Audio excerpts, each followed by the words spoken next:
Hi guys, Vapor here. We are sitting on the end of the runway in Fort Lauderdale on 9 left. It's 9 left because this is Flight Sim X. It's a little bit older program. It does not have 10 left, the newer runway in it. It's close enough for our purposes. And what we're going to do with this particular video is we're going to show you how to load the box, the FMC, with the departure information. And then we'll also set up the mode control panel, and we'll even set the trim and some other things just for a departure from Fort Lauderdale to Orlando. This is a PMDG 737-800 and Flight Sim X. So we start with the ident page, and we check to make sure that the nav database right here is active, February 22 to March 21. It is within date. If it's out of date, we'd have to change that. So we'll go to the Posinit page, and that Latlon right here is going to be where we're at. Just in case, if you want to make sure, we can put KFLL in there into the reference airport and see if it comes out close. Okay, yep, looks very close, so we're good to go. So let's put the route in first. And we have a route already picked out for us. I'm just going to show it to you. I went on ForeFlight and found out what kind of flight plans that have been, planes have been cleared from Lauderdale to Orlando. And lately, a lot of them are doing 10 left, Frisbee 2 departure, Wappum transition, and that same Wappum transition to the rides to arrival into Orlando, landing on 17 left. And what that looks like is, let's see here. That's what that looks like. You take off to the east out of Lauderdale, head up to Alonzo Northwest, and then Frisbee, Wappum rides all the way up to Pittman, and I'll show you that stuff here in a little while. Okay, so back to that, and all right, our departure is already pre-loaded right here from the previous page. So that's our origin. Our destination is going to be KMCO.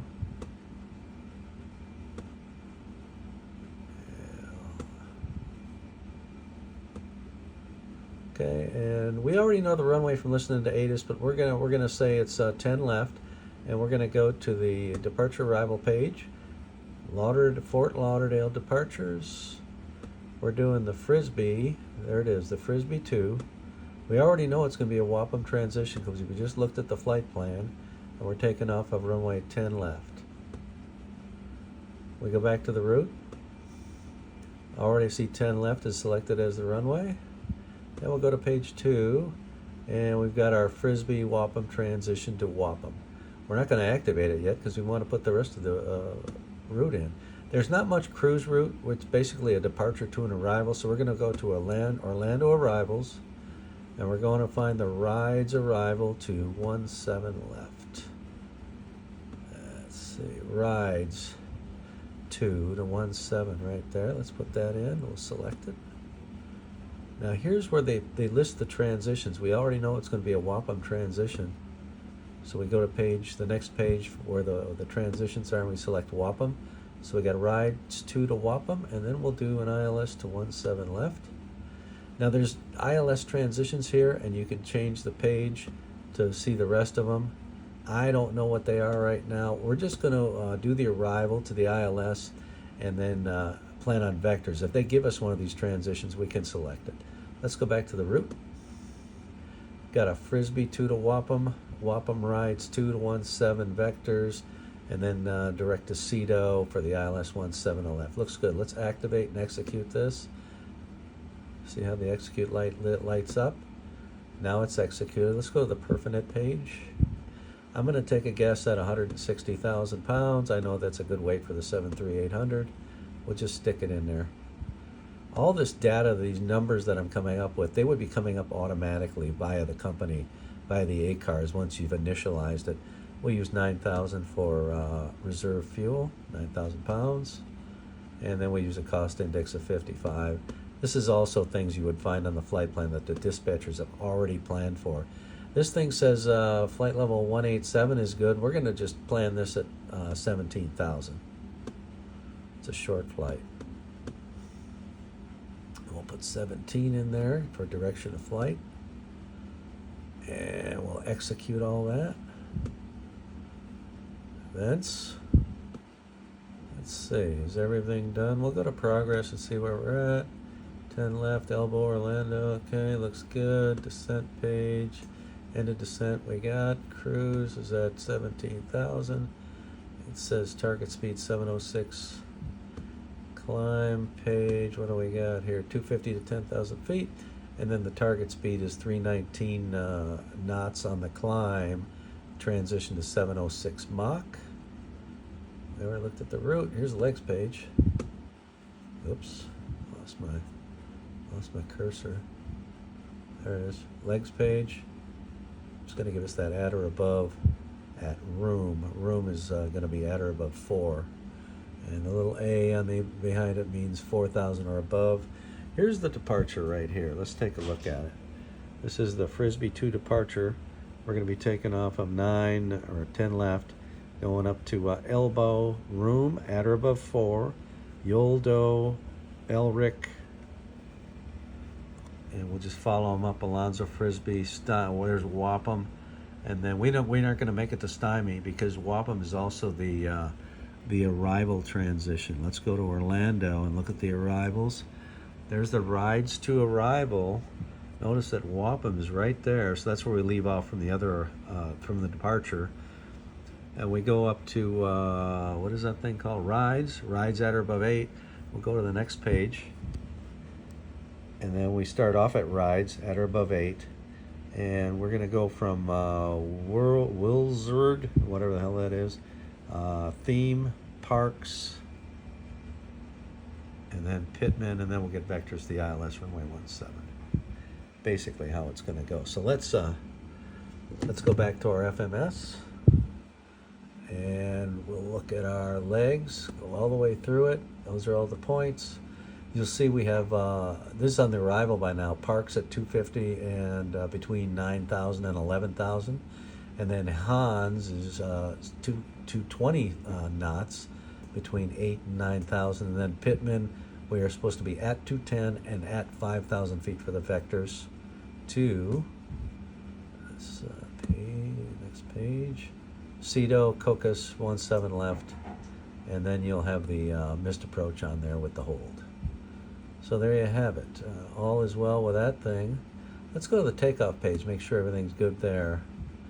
Now, another thing about the takeoff page is all this stuff is going to be automatically preloaded by the company as they send it up. So, but we're just going to load flaps 15 because I know that's a good takeoff flap setting. And then notice they've got speeds preloaded in here. We're just going to use whatever they think is good.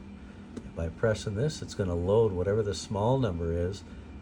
Press 2R, and then it's going to load into the box those actual speeds. So our V1 is going to be 140, V rotate 141, V2 149. And since we already know V2 is 149, let's go ahead and put it in the mode control panel. If I can get this thing going here. Oops. Okay. Kind of hard to hold this phone. 149. We're also going to take off in LNAV. And what's a good heading for that runway? Let's see. Let's go back to Fort Lauderdale.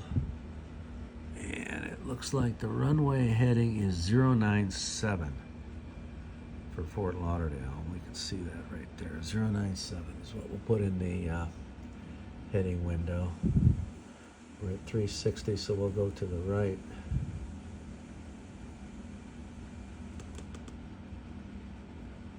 Uh, 097. That looks pretty good. Sure that's 097 is what they got in there. That's why they changed the runway heading from 9 to 10. All right, so then we got a picture down here of what we're going to do. We're going to hit elbow, then we're going to go up to room at or above 4, Yoldo, Elric, and we've got LNAV selected up here, so it's going to fly that laterally. Now, as we look at that departure again, the Frisbee 2 departure, you'll see top altitude is 4,000. So we'll set the mode control panel. As soon as we see that number, we don't even go anywhere else. We just go right to the mode control panel and set it in, so it's not even something we can possibly forget.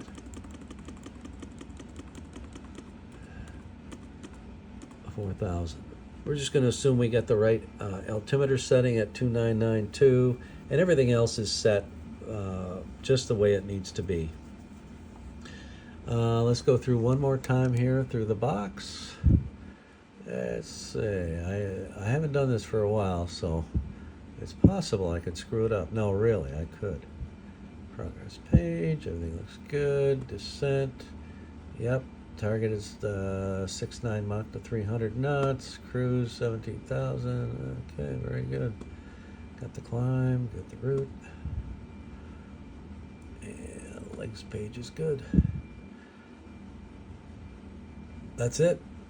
That's the mode control panel set up for takeoff. These course knobs right here, those are the omni bearing selectors for the VOR and for the ILS. When we fly that ILS into Fort Lauderdale, we're going to set that at, what is it? I mean, for Orlando, at 1.7, somewhere around 1.7. And then we're going to have to actually dial up the ILS frequency into the nav radio. We got plenty of time to do that. It's probably about a 45-minute flight, but we got time to do that. At any rate, that is basically the setup for the. Here, let me get back into a decent view here so we can see what we're doing. We're back on the runway. That's basically the setup. Let's.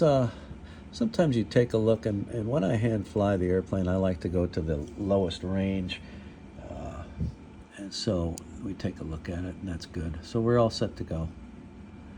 You'll see that we had 149 as our V2, and you'll see that's the target speed right there. And right now, our throttles are armed, and LNAV is also armed. And then we'll get, once we hit TOGA, we'll get takeoff power, and that'll go to something else, whatever the hell it turns out. Anyway, that's it. That's how to basically load a basic box based on the departure that we're going to do and the arrival that we're expecting. Okay, so there's that. Thanks for watching. Next will be the takeoff and departure.